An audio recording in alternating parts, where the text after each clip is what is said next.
श्रीराम.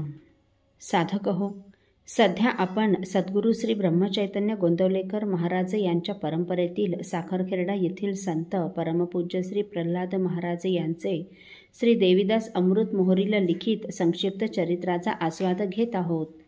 तसेच रविवारी श्री महाराजांच्या काही भक्तांचे अनुभव ऐकणार आहोत. श्री रामानंद महाराजांच्या पादुका स्थापनेबाबत निश्चयात्मक बुद्धी होत नसल्यामुळे हा निर्णय सर्वस्वी श्री थोरल्या महाराजांवरच सोपवावा व ते सांगतील तसे करावे असे मनाशी ठाम ठरवून श्री महाराजांनी जपानुष्ठानास सुरुवात केली होती. याच दरम्यान देसाई श्री महाराजांकडे आले व त्यांनी त्यांच्या सर्व देशपांडे कुटुंबीय मंडळींनी घेतलेला निर्णय श्री महाराजांना सांगितला व म्हणाले, आता आपण श्री रामानंद महाराजांच्या पादुका स्थापन करण्यासाठी इतरत्र कुठेही जाण्याचा विचार करू नये. श्री रामानंद महाराजांच्या पादुका स्थापन करण्यासाठी आम्ही आमचे हे बालनाथ मंदिर आपणास अर्पण करतो. आपण श्री बालनाथ मंदिरात श्री रामानंद महाराजांच्या पादुकांची विधिवत स्थापना करून येथेच वास्तव्य करावे अशी प्रेमपूर्वक कळकळीची विनंती केली. तेव्हा श्री प्रल्हाद महाराज म्हणाले, मी आता जपानुष्ठानास आरंभ केला असून थोरले महाराज जी आज्ञा देतील तसेच करण्याचा निश्चय केला आहे. त्यामुळे माझ्या हातात काहीही नाही.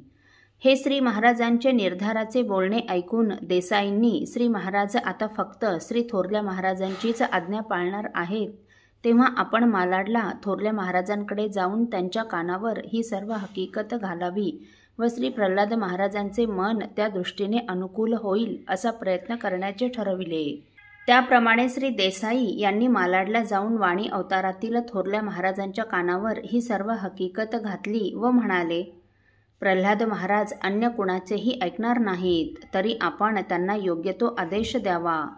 यावर थोरले महाराज म्हणाले, पांडुरंग बुवांच्या सर्व ज्येष्ठ भक्त मंडळींची इच्छा जाणून घेण्यासाठी मी जालन्याला येईल, त्यावेळी याचा निर्णय करू.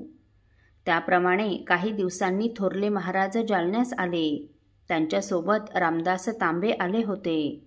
श्री रामानंद महाराजांच्या पादुका कुठे स्थापन कराव्या याचा निर्णय घेण्यासाठी त्यांच्या सर्व ज्येष्ठ भक्त मंडळींना पत्रे पाठवून तेथे पाचारण करण्यात आले होते.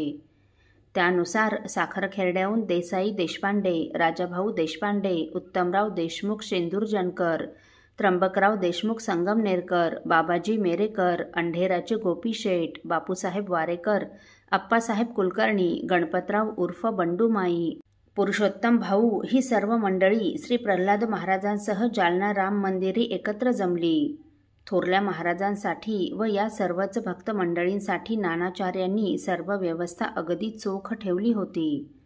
श्री रामरायाला साष्टांग नमस्कार करून व श्री ब्रह्मचैतन्य महाराजांचा व श्री रामानंद महाराजांचा जय जयकार करून सर्व भक्त मंडळी वाणी अवतारातील प्रगट श्री ब्रह्मचैतन्य महाराजांसमोर बसली. प्रगट श्री ब्रह्मचैतन्य महाराजांनी सर्व ज्येष्ठ भक्त मंडळींना श्री रामानंद महाराजांच्या पादुका स्थापनेविषयी आपापले मत व्यक्त करण्यास सांगितले. ज्या ज्या भक्तांना आपल्या गावी श्री रामानंद महाराजांचे मंदिर व्हावे असे वाटत होते त्या सर्वांनी आपापली इच्छा श्री ब्रह्मचैतन्य महाराजांपुढे प्रगट केली. परंतु शेवटी आपण जो निर्णय द्याल तो आम्ही सहर्ष व आदरपूर्वक स्वीकार करू म्हणून सांगितले. थोरल्या महाराजांनी देसाईंना काय करायचे असे विचारताच देसाई म्हणाले, आमच्याकडील बालनाथ गोविंदाच्या मंदिरात श्री महाराजांच्या पादुकांची स्थापना करावी अशी आमच्या सर्व देशपांडे कुटुंबियांची मनापासून इच्छा आहे व त्यासाठी हे मंदिर आम्ही त्यांना म्हणजे प्रल्हाद महाराजांना दानपत्र करून देऊ.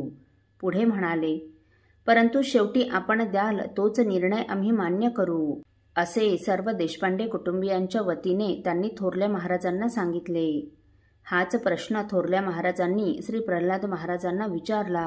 तेव्हा प्रल्हाद महाराज हात जोडून म्हणाले, मी आपला बाळ आहे, प्राण गेला तरी अन्यथा करणार नाही.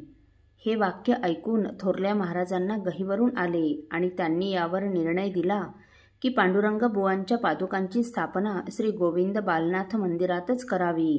मी स्थापनेस अवश्य येईन. असो. साधक हो, थोरल्या महाराजांच्या आज्ञेनुसार परमपूज्य श्री रामानंद महाराजांच्या पादुकांची विधिवत स्थापना करण्याच्या दृष्टीने चाललेली तयारी आपण पुढील भागात ऐकणार आहोत.